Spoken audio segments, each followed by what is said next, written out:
I just got on my bike and started riding, and it was windy. And I remember heading south right into the wind, 15, 20 miles an hour, something like that. And it's funny because I was just up there yesterday and I saw the windmills. And I just remember that morning where I was like heading south right into a wind farm. And the windmills in the distance, they were probably 10 miles away or something. Yeah, And I'm yeah, like, this is the most miserable I've ever been, exactly. ever. I just was not into Yeah, it. I Um, like it, and Andy, I like the fact that a headwind is bad enough, but then there's actually windmills generating energy around you to uh, show you how much it wind was there is. just, it was just all of it. Today we have Andy Quandt, or BikeFarmer as he's known on YouTube. Andy lives just outside of Madison, Wisconsin, and rides with the driftless Randonneurs. He has a very popular YouTube channel which features bike repairs, discussions on the business of owning a bike shop, and also some randonneuring bike touring videos. Andy completed a brevet series in 2018 with the intention of riding PBP in 2019. We'll discuss this as well as his recommendations for bike maintenance tips both on and off the bike. Andy, thank you very much for joining. Yeah, thanks for reaching out. Andy, can I say on a personal level, I'm a huge fan of your videos. They relax me, so thank you. Okay, I feel less angry after watching your videos, so that's good. Thank you. That's the Okay, best compliment I can receive. I aim to just relax people. yeah. Well, weirdly, I make people angry, so it'll be fine. Okay. Uh, Okay, so let me ask the first question then. Your YouTube channel, Bike Farmer, has grown very quickly. You now have over 60,000 subscribers. Tell me about it. Why do you think it resonates with so many people? um, well, I think because it's a bike channel, but it's not geared towards cyclists, and that's my bike business in general. I was trying to reach regular people that might be interested in bikes. In the pandemic, I saw a long winter ahead, and I had bought some old cars. Everybody in the bike business made a lot of money in 2020, myself included, and I was like, okay, well, I got enough money to make it through the winter, so I bought some old Mercedes Yeah, and started watching YouTube videos on it. And one guy in particular, Mercedes Source, he had built a whole business around his YouTube channel. And I started thinking, I'm like, man, I could maybe do that with bike maintenance or bike videos. And then in 2021, I kind of got over the car thing, and okay, I yeah, started watching guitar luthiers, guys that are making acoustic guitars and fixing yeah, them, specifically Rosa String Works, Jerry Rosa, and he was doing these hour-long videos fixing guitars, which I know nothing about, but I found it so relaxing. I just fall asleep, and I was yeah, like, oh, that's interesting. I yeah, also take a nap every afternoon watching Bob Ross. Not every afternoon anymore, but for a couple of years there, I mean, it was like yeah, every afternoon I'd watch A Joy of Painting, yeah, and I was always thinking, I'm like, man, he paints paintings like I tune up bikes. I could maybe do this. But yeah, it wasn't until I brought a guitar to Jerry Rosa and talked to him about his story with YouTube I asked him, I'm like, well, I kind of do the same thing with bikes, like almost yeah. exactly that you do with guitars. Should I start a channel? He said, absolutely. So I did. That's so cool. You, Yeah. you know, what do you call your bike truing stand again? What do we call Well, for a while we were calling it the rant stand. I get a lot that? out of the comments from people because I would just kind of rant about whatever was Yeah, bothering me. I go yeah, through phases, depends on what time of year it is or yeah, what's going on at the shop. But lately, well, since the election, I had a little bit of a hiccup there with the election, and I've been calling it the yeah. truthing stand, where I only tell the truth.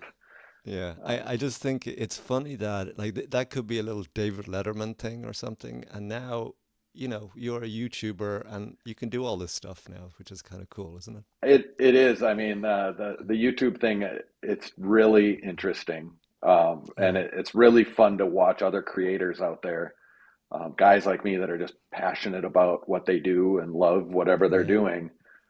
that's There's a cool. guy up north here in Wisconsin, Topper Machining, and he has Yeah, a full manual machine shop, and he's just salt of the earth up north dude.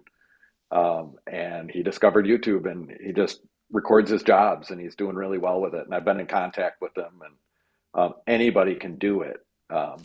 If Yeah, you've got something interesting that people are going to watch. And, bikes that's are true. super fun Yeah. and interesting. Yeah, all you need is a wheel throwing stand and rant away. Go for it. Yeah, Exactly. right. But be careful what Cool. you say. The algorithm is I know. more sensitive than your Uncle Bob. That's funny. Okay, maybe let's talk about your background in randonneuring, because on your channel you do have randonneuring content, which I think is fascinating too. Yeah. So I've always gone back to the bike shop and worked at bike shops in between real jobs my whole life. The last stint in a bike shop, I think, was 2014 or 2015. And that summer, and the guys that I was working with in the back, the repair guys, were um, into bike touring, and they had a couple of bicycle quarterlies sitting there. And whenever the Mary Sales catalog came, they got all excited about the Mary Sales catalog, and their bikes had fenders on them and wider tires and dynamo hubs and racks. And I had been into bikes, but I'd never really seen this, and I'd never fully understood frame construction. And one of them had built their own bike, and so I just learned so much that summer working with those guys. Relatively recently, and Yeah, I yeah, fell in love with bikes, when I was a kid. But I mean, in the early '90s is when I started working on them. But I'd really never known about the tradition, and they were talking about Randonneuring and PBP, and then I started reading up online, rusa.org, and I was like, man, that is really fascinating stuff. And but basically, I'm like, those are really cool bikes. That's what I yeah, was into, was the bikes. That's yeah, the common thread with me, is I'm always more into the bikes than I am the riding. Um, yeah, at the same time, so I mean that stint at the bike shop, and just I was going through a divorce, and my first business had failed, and there was this big turmoil. But I'd fallen in love with Mrs. Bike Farmer, and uh, she lives out in the driftless, or she lived out in the driftless, which is, I think, the greatest road cycling on the planet. And I've thought about it a lot, and I've ridden a lot of places, and I really do think that the driftless Randonneurs have the best routes. yeah. And there's a reason It's for the it. best. Yeah, it's the best for 3 months of the year. Okay, the rest not Yeah, so much. Is that and right? that's Okay. super true. Yeah, I mean, yeah, like, April, it's always a little cold for me, especially in the mornings, but May and June are great. And I think September and October are great too. yeah, But it can get a little hot in the summer. So most of our brevets are done. The season's pretty much done June. But anyway, it's where the glaciers didn't come through, so it's very hilly, and we have tons and tons and tons of hills, and big hills. I mean, there you can find a 900-foot climb out there, wow, wow. and it's steep. It can get 17% in spots. Usually it's 9 to 12. That's So it's amazing. steep, yeah. And but it's valleys, and it's just gorgeous. Yeah, And so I had been working there. I had a Panasonic Touring Deluxe, which is a great starter rando bike, yeah, and I had ridden from my in-laws' place in Tyrol Basin, so it's down in one of the valleys, all the way up to the top of Blue Mountain State Park, which is one of the it's the highest point in southern Wisconsin, which is a 950-foot climb. And I'd ridden wow. and I did it on that bike, and Yeah, I was like, oh, that was kind of cool. And I'm like, oh, I wonder what would happen if I like planned a 30-mile route. yeah. And so I started doing that, and I'm like, I love road biking. And that's, I mean, it wasn't until 2016, I think, or 2015, that I really discovered cycling after being That's into funny. bikes my whole life. That's funny. Yeah, Yeah. So, and then I signed up for RAW, which is Ride Across Wisconsin, in 2017, which was a 170-mile ride over the southern part of the state, which is yeah, driftless in the beginning and then flat all day long. yeah, Had a blast. Did my first brevet in 2018 then, yeah. and then wrote a series that summer. I had Andy, yeah. Go yeah. ahead. Andy, do you remember the first time you heard the three-letter acronym PBP? It must have been a well. I mean, they probably mentioned it, or I saw it. Yeah, Um, when I first looked into Randonneuring, I read about it. What I was most intrigued with is what most people, I think of when, they don't know about Randonneuring is, people riding through the night and falling asleep on their bikes, hallucinating and tipping over and sleeping in the Yeah, ditches. yeah, And I'd read some of those ride report type stories and was like, whoa, yeah. that's intense. Which And is it something that you said, well, I want to do that one day, or you just said, there's no way that's ever going to be me? there's no way that's ever going to be me. Um, Okay. and, but then once when I did raw, and I rode 170 miles in a day or 180 or whatever it was, I was like, oh, maybe it could be me. Yeah. And really it was that in 2018 when I did that series and I actually did, ride. I love that period of a longer brevet when it gets dark and all of a sudden you're like, oh, it's dark out, the lights are on, and like you're riding in the dark. I just love that Yeah. transition through twilight. Um, and I was like, oh, I love riding at night.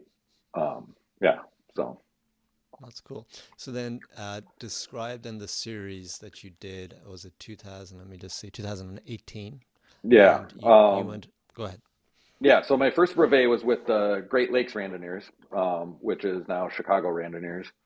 Um, and that was down here in my area, which was a little bit flatter. That was Yeah. a 200K, and it was straight into. I mean, it was a headwind. It was an out and back, and it was Oh, like 25 mile an hour right oh, down our throats awful, awful. for 60 some miles, and everybody was just dying at the gas station.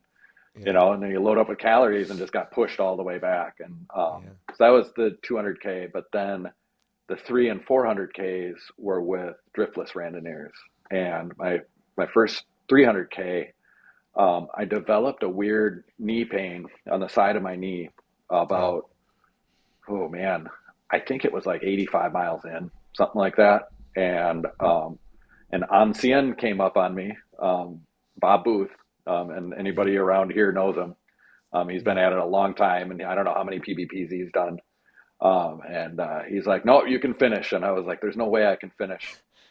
And he's like, "No, he's like, I'm an ancien. I've been at this a while. I've done PvP. It's my responsibility to take care of you for the rest of the day." And Bob likes to talk. He's one of the talkers. We all know if you've been on a brevet, the talkers, and he's one of Yeah, those. And it yeah, was great because I told him this, and I've said this to his face. I'm like, when I ride alone, I listen to podcasts and stuff. I'm like, I don't even need a podcast when I got you. You just talk, and it exactly. kept me going. Yeah. And he hauled me up every hill, and I finished that 300K. That was a Wow. really great experience, and he told me all about PvP. That's when I really learned about it. Yeah. The 400K that season was also in the driftless. Wow. I mean, you talk about the 72-ounce steak of cycling. I don't know who told me Yes. that a 400K is a 72-ounce steak of cycling. That's funny. Um, but the driftless 400Ks are big. I mean, Yeah. I can't remember how many feet of climbing it is. It's a ton.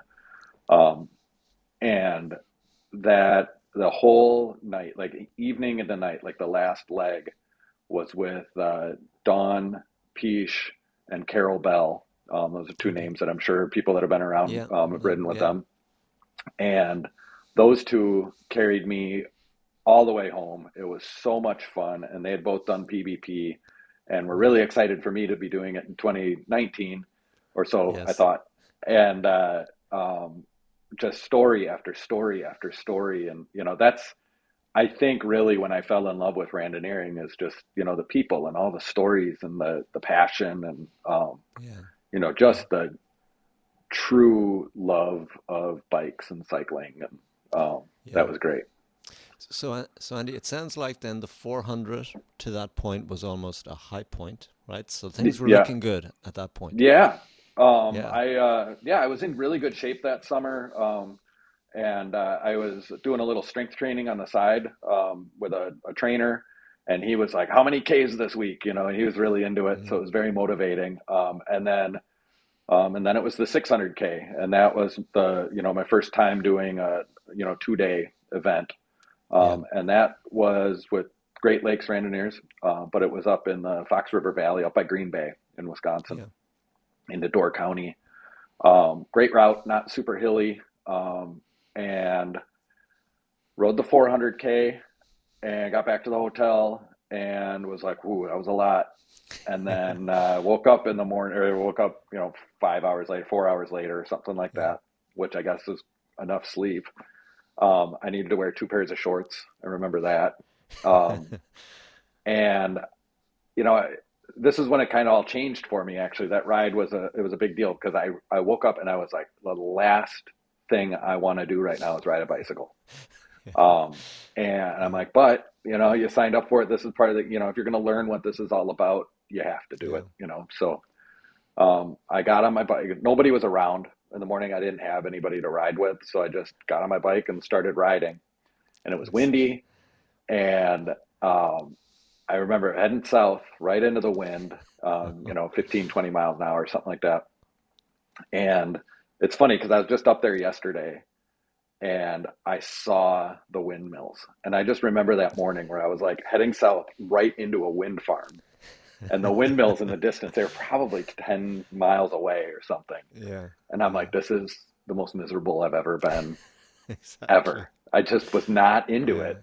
I Um, like it, and Andy, I like the fact that a headwind is bad enough, but then there's actually windmills generating energy around you to uh, show you how much it wind was there is. just, it was just all of it. Yeah.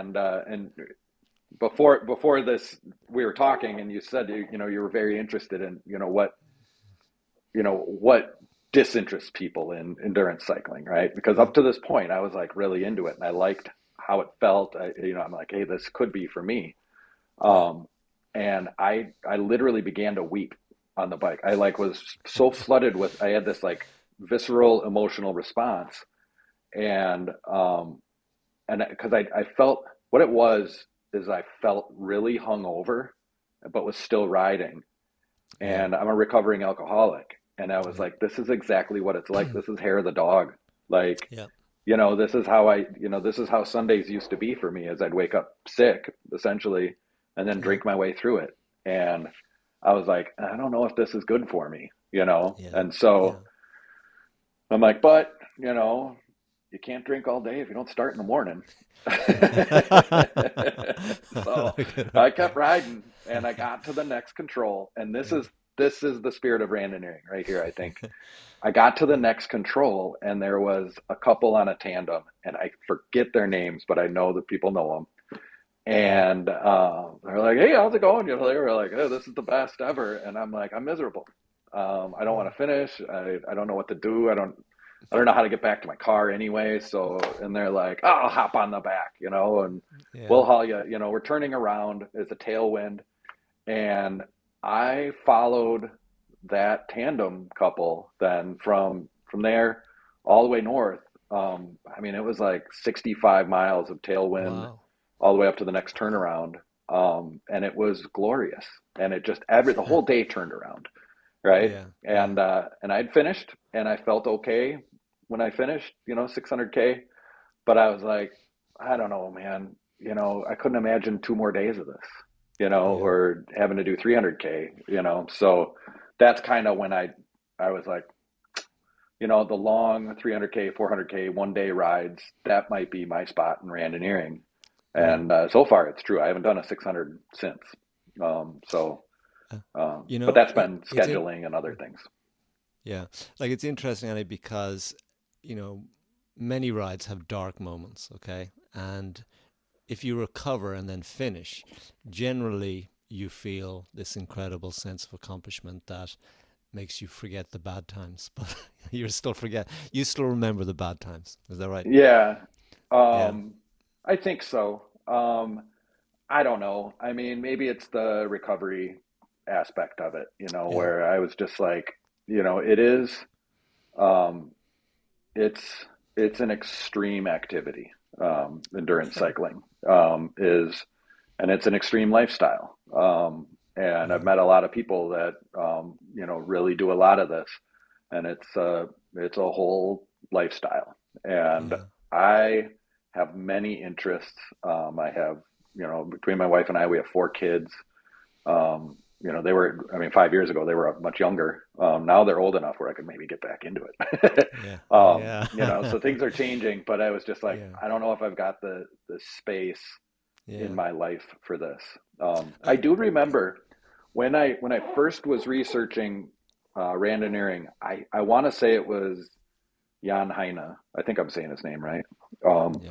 Yeah. had written something about why Randonneuring or something. I can't remember where I stumbled across it, and um, was making the case for it doesn't take this much time. It isn't that difficult if you break it into little pieces, and Yeah. some of that made sense, but it really does take up a lot of your time if Yeah. it's something you do Yeah. regularly, like these K-hounders. It's more power to you. I mean, I'm not no Yeah. judgment. I'm just saying I just don't Oh, I have that agree. much bandwidth in my life. So Yeah. Like when I started randonneuring, I had two younger kids, and I just knew I wouldn't do PBP for until I got to 50, basically, right? yeah, Because I as think you that's kind of say, where yeah. yeah, that's where I'm at with it. I might be able How to do the old next one. how old are you now? I'm 47. You look Yeah. fantastic. Okay. Well, thank you. All right. You're welcome. I do think you shouldn't rule it out, right? And maybe just do another series, see how it goes. Because, that experience is so random. You can have dark moments on a 200, you know what I mean? So you just never Absolutely. know. Cool. Okay. Yep, and I have experienced it. I've had 200 Ks where I'm like, that was the hardest ride of my life. I mean, like Yeah, and I it's just know. like, why? I don't know. It doesn't make Um, any sense. Yeah. yeah, Yeah. and I know that, and I've had 300 Ks where I'm like, I could do that again right now.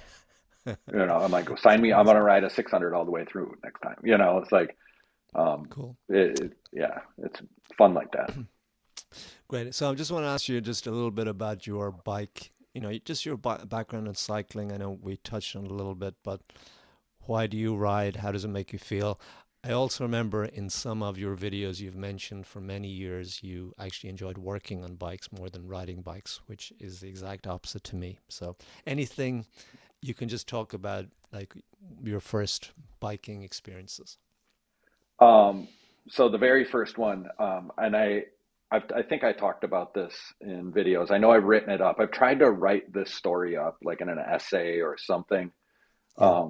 and it just hasn't landed right. But my very first bike, I found in my grandpa's, I think, garden shed, and I pulled it out, and it was a kid's bike. I was like 5 or something, and it had a hard rubber tire on the front that had cracked and broken so the bike couldn't be ridden. Yeah. And I don't know, my dad or my grandpa must have helped me because I can't imagine a 5-year-old being able to like get the duct tape out, but duct taping that hard rubber tire to the rim Yeah. enough Yeah. where the wheel would roll, right? And it would kind of go thump, thump, thump. But I did that and started pedaling it around or, and showing an interest in this bike. And thankfully, I think my dad ended up throwing it in the trunk and we took it home, and then that's the bike I learned how to ride on. And then as I remember it, who knows how our Yeah. memories work, Yeah. right? Yeah. But my first bike ride was, through the yard into the neighbor's driveway and then straight into the bushes in the front of their house. So my first bike ride was a colossal failure into the bushes Oh, on a that's funny. broken bike that I had fixed. And I think that just that maybe that childhood thing was like, oh, fixing it. I had this great sense of accomplishment, this mechanical win, I Yeah. call them. And I love that feeling. It's so satisfying, right? Yeah. And then I blew it by riding the stupid thing into a bush. And so maybe that's just stuck with me forever because Yeah. I've always said I like riding, or I like fixing them more than riding them. Now, Yeah. road cycling, especially in the driftless, had changed that for me. And I mean, I've had spectacular bike rides, that are Yeah. just like, this is how I want to live my life, like Crazy. Yeah. just really, I think, some of the most, I mean, hands down, some of the best moments of my life have been on a bicycle, there's like that feeling, whatever that is. Yeah, that's cool. That's great. It's funny. Brief story. I don't think I've told this one, but I remember when I was young, growing up in Ireland, I was always on bikes. We live in the country, and my brother had a geared bicycle. It was a racing bike, right? And this was just this technology. My God, it had gears, right? And I always remember he was going to hand it to me when he got a little bit older. He gave it to me, and I polished up the bike, just beautiful. Jumped on the bike, went down our driveway. Brakes didn't work because I just, cleaned it and washed it. and I went straight into a concrete pillar and broke the Oh, frame. Right. oh So, no. so this is this geared bike that I just thought was magical, that one day I would own and use gears, and Yeah, like your story, perhaps. That's funny. That's great. and you blew it. Cool. Yeah, I did blow it. that's I how it did blow it. goes. Yeah, but mine was obviously not fixable. That's why I kept riding. So, um, okay, next question then. Let's just talk just generally about randonneuring bikes. Um, what, in your opinion, are kind of the characteristics for an ideal or a good bike for long distances? Um, well, it's tricky. I think I've come to believe, Okay. if somebody comes up to me out of the blue into my shop and says, I want to get into Randonneuring, Yeah. I'd say, buy a Trek Domani. That's what I would Okay. say, and that's what you want. And then if you're going to ride at night, get a dynamo hub, and a good light. But otherwise, I think that's a great bike or something similar, but an Yeah. endurance road bike that you can fit, you know, 35, 38 millimeter tires on it.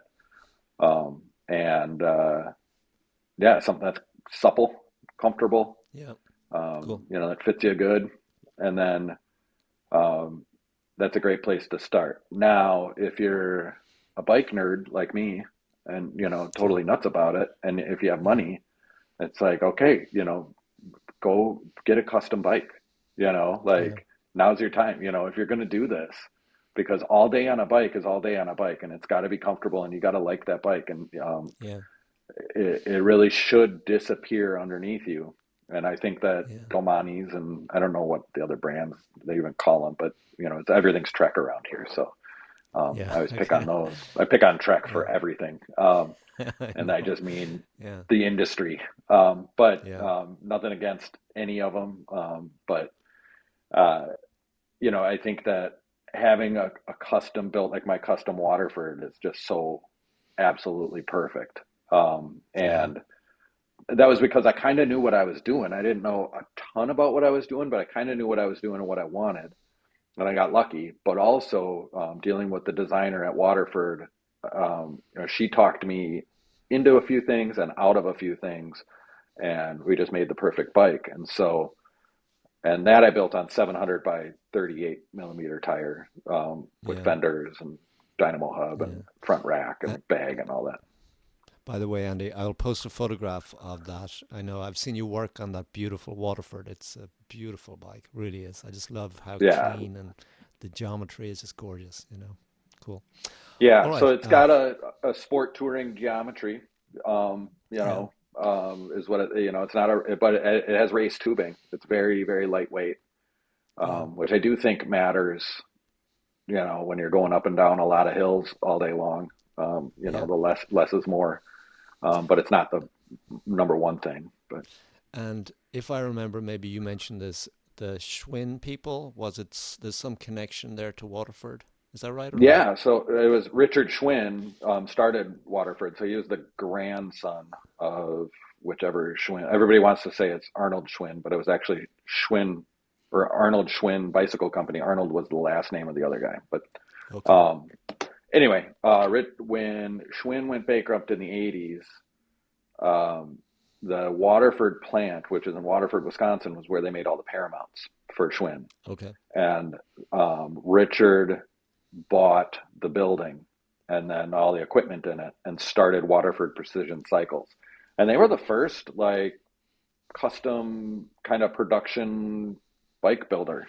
Now, Yeah. I mean, there was always bike frame builders around, but they were the first to really do that. Where you could go have a custom bike built, and they were, it was a production level kind of thing. So right here in And Wisconsin. are they still around or no more? No, they just closed, what, 2 years ago? Just kind of Okay. out of the blue. Yeah. It was one of those businesses where only Richard, and only in that facility and only in that town with the Wisconsin, working class work ethic, they could Yeah. make it work. Um, I know a lot of people that work there, bike shop dirtballs that, wanted to get out of the shop and have a real job, and they end up at Waterford building bike frames, and it's a factory. It's a welding Yeah, factory. And they yeah, were the only cyclists that worked there. It's just salt of the earth working class Wisconsinites around them building yeah, these beautiful, beautiful machines, like true craftsmen, and none of them rode bikes, yeah. which is right up my alley. That's cool. I think that's What so year? cool. What year is your Waterford?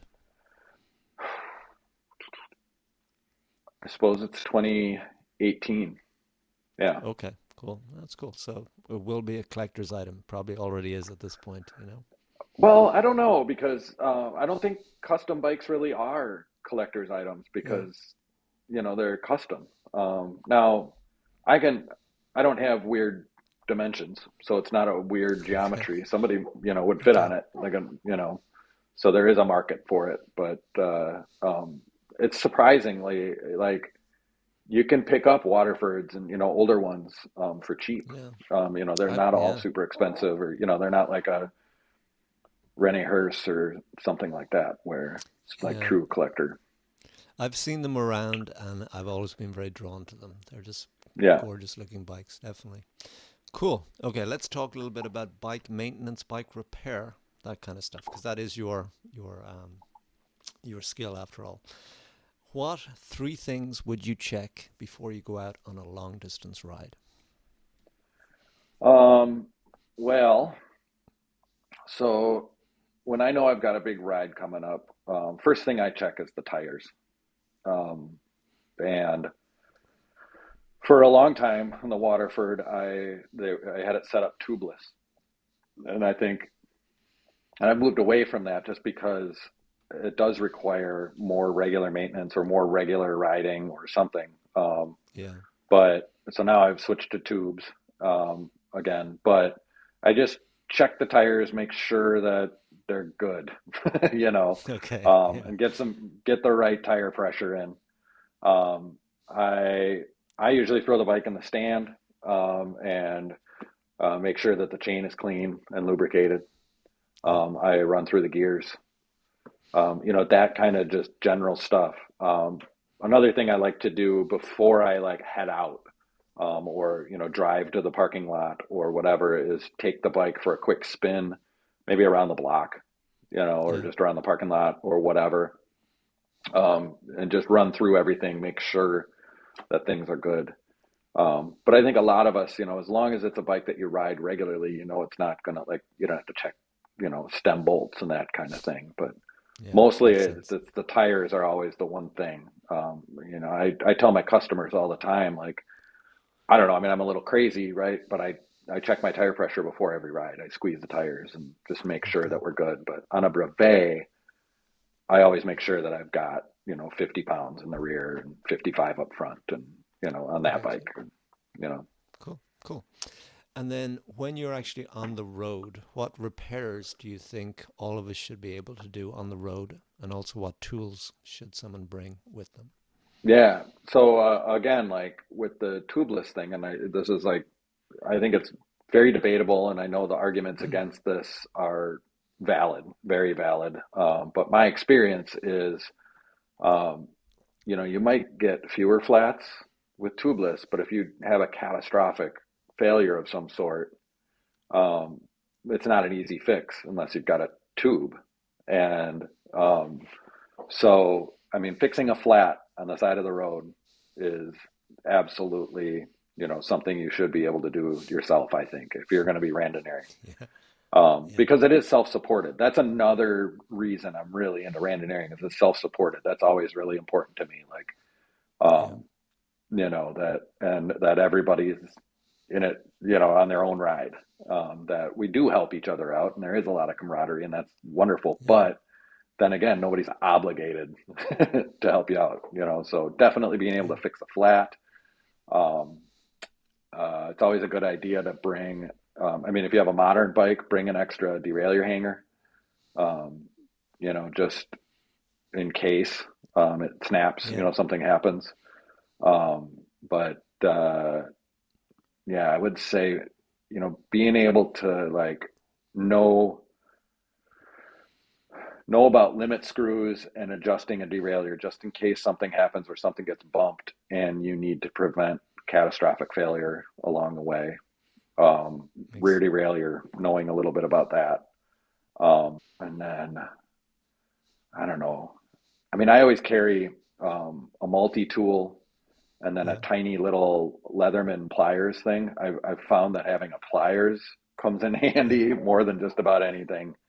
yeah. Um, because, yeah, Are you a I pump guy? guess Do if you? you're riding at night, Yeah, being a little bit good with or at least quite familiar with the electronics system of your lights and your dynamo, so you yeah, can yeah, troubleshoot that when it stops working. Because I don't know, mine seems to be super finicky, yeah, and I've been on other rides where people's lights stop working, and yeah.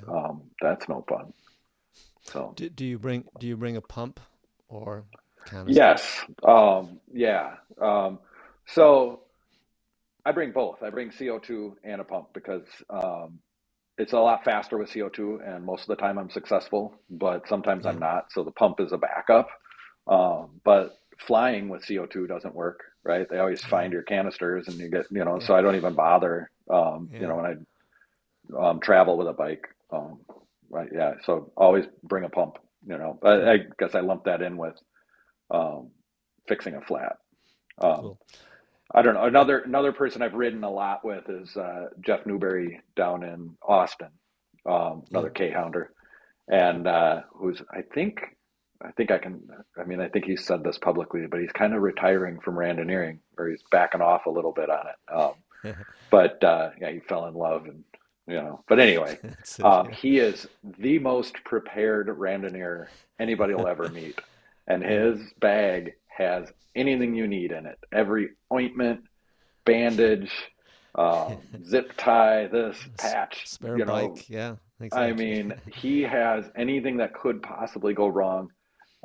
All the medicine, the Yeah, know-how, the experience, the everything. And so it's always great to have someone like that. I'm not that guy. I bring along, it's like I bring along the stuff where I'm like, okay, I want to finish, right? But at the end yeah, of the day, it's like, okay, well, if something terrible happens, that something yeah. terrible happens. So, Andy, do you find that obviously, people know you're a bike mechanic, and do they ever look to you when they have an issue on the road?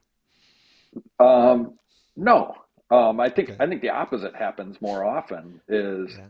um, I don't understand how people can ride bikes that make that much noise or are that far gone or whatever. I mean, I see people out there. I keep name dropping people, but I don't know if Jonas watches these videos up in Yeah. Minneapolis. The Minnesota Yeah. Randonneurs are a great bunch too. I ride with them a lot. Yeah. But man, the guy rides a ton, and I mean, he's just been at it forever. And he Yeah. showed up on this old like Fuji something or another aluminum thing, and I mean, they ride all winter up there, which is nuts. They have the Northern Pancake at 200K, which is the flattest 200K north of the Yeah. city. And I've done it a few times, and they'll ride when it's like 10 degrees. I mean, it's just nuts. But this bike was just trashed, and I mean, everything was Yeah. loose and flopping around. And I was like, "How do you ride that thing?" And he's like, "I don't know. What do I care?" And so I like, if somebody's bike is acting funny, I'm like, "Hey, remind me at the next stop," and I can make it stop doing that. And nobody Yeah. ever takes me up on it. Like they're like, "Mind your own business, dude. Ride your own ride." And I'm like, "All right." That's pretty funny. Oh, It'd be, cool. it'd be like if you're a doctor and you're like, "You Yeah. shouldn't eat that," like that's Yeah, I think honestly, if I was riding with you, I'd get very self-conscious if I had to fix a flat or something. I'd feel that you might be judging me because it's your day job. well, I think some people are, and I always want to do it for you. I mean, if I'm there, I'm Yeah. like, I can fix that flat in half the time you can. I mean, a flat fix is like, oh my God. Yeah. Yeah. Um, but no, there have been moments where it's like I'm glad I was there because I was able to troubleshoot it quickly and keep the group together and riding before it split up or whatever. Yeah. Cool. Because yeah, a lot of people, I mean, there are a lot of times too where it's like, oh, like why weren't you more prepared? Now I'm Cool. stuck having to fix your bike, and but Exactly. Yeah. Andy, it's been a complete pleasure to meet you kind of in person. Obviously I watch your YouTube videos and it's really special to meet you in person. And I know next week, actually this weekend, you're coming to California. So I'll actually see you actually in person. So I look forward to that as well. But thank you again Yeah. for your time. I really appreciate it. Okay. Yeah. Thanks for reaching out. This was fun.